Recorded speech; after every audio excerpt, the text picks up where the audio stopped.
I'm recording this video at the 68th annual meeting of the National Hemophilia Foundation in Kissimmee, Florida. And I have worked around HIV and AIDS for a number of years now, primarily with the LGBT community. And I've heard a lot of stories about the differences of experiences between people from the older generation who were around in the 80s and 90s, who experienced the dying and the losses in their families and in their groups of friends, and then the difference to people that are younger, that came to experience their own sexuality in the 90s and later,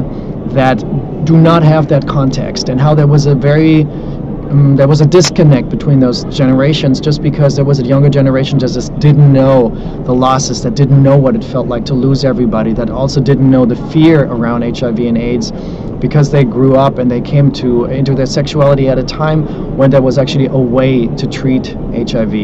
and AIDS. And what strikes me is that I'm now here at an event that is primarily targeted towards the hemophilia community, and while there are certainly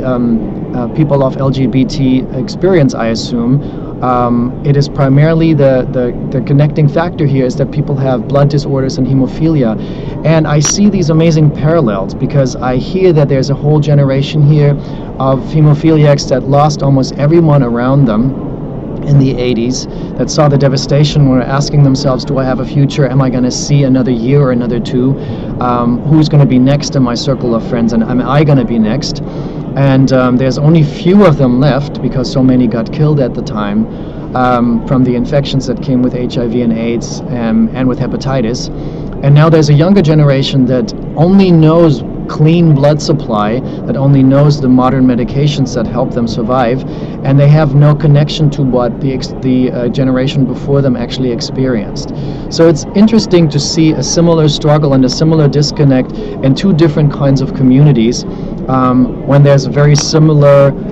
anger from the older generation, frustration, still PTSD, I hear that a lot, and a disconnect with a generation that is benefiting from the struggles of the 80s of their elders, so to speak, and that do not really completely comprehend what that generation went through. So I just wanted to share that observation, and I think it just highlights again that although in the beginning of the AIDS epidemic there was a lot of disconnect between hemophiliacs and the gay community,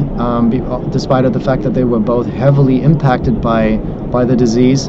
that over time we realized that there are way more commonalities and way more shared experiences than I think anyone ever expected.